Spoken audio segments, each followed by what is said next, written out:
About a Story by Pat Kelly, Episode 2. I didn't sleep well that night. I had an appointment in London next day with Daniel, my publisher. It was an uncomfortable meeting. "Where is it then?" he demanded. I made a hopeless gesture with my hands. "Oh, come on, you must have the first chapter, surely. A synopsis? An idea, even." He sounded even more desperate than I felt. "Look, I know things are difficult, but get stuck into your work. It'll help. Anyway, if you don't come up with at least the synopsis by the end of next week, you'll have to pay back the advance." Walking in the park the next day, I looked for the old man. I bought a cup of tea from the kiosk and sat down, contemplating my situation. Daniel was right about not just wrapping myself in grief. Then a gleam of sunlight glinted on something in a nearby flower bed. I went over and saw the corner of a metallic object just peeping out of the ground. Scraping the soil away, I found a small silver box with some engraving on it. George B. Turner. His Vesta? I slipped it into my pocket and went over to the agreed bush, shaking a bit. Making sure nobody was watching, I half buried it in the earth. Then I walked across to the war memorial and read the names. There he was, George B. Turner. Had I really met a long-dead old man in this park? Maybe my story had found me. I decided to do some research and see where it led.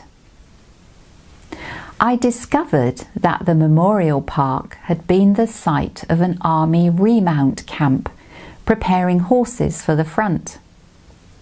I tracked George Bernard Turner through the military records and traced his descendants. Everything fell into place. He'd been quite a hero, killed at the Somme in July 1916, aged 23.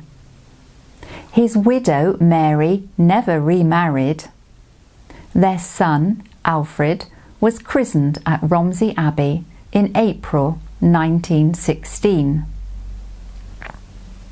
I telephoned a Mr. Bernard Turner who was still living near the park. I said I'd pick some names from the war memorial to research. He was Alfred's son. Delighted at my interest, he showed me old photographs, papers, and war medals. Before enlisting, George had driven a horse-drawn London bus. Photos revealed a handsome young man, posing proudly in his uniform. Son and grandson both resembled him. I went back to the park, hoping I'd see him. I felt I knew him now, wanted to ask him more. I sat on the bench waiting. When nobody came, I decided to check under the bush. The Vesta had gone, but in its place was a chunk of old brick, as rusty red as dried blood, crumbling with age. A reminder that the rubble of the demolished camp formed the foundations of this peaceful green park. I put it in my pocket. It's sitting on my desk now, on top of my new book. The synopsis and the first chapter were with Daniel by the deadline, to our mutual amazement.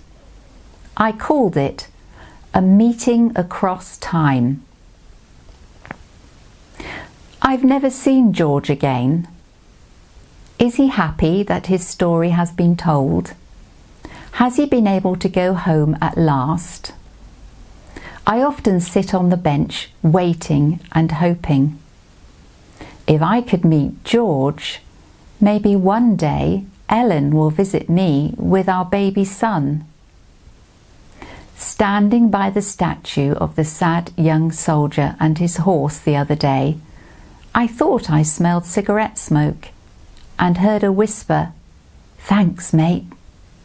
But perhaps it was only the rustle of leaves in the breeze.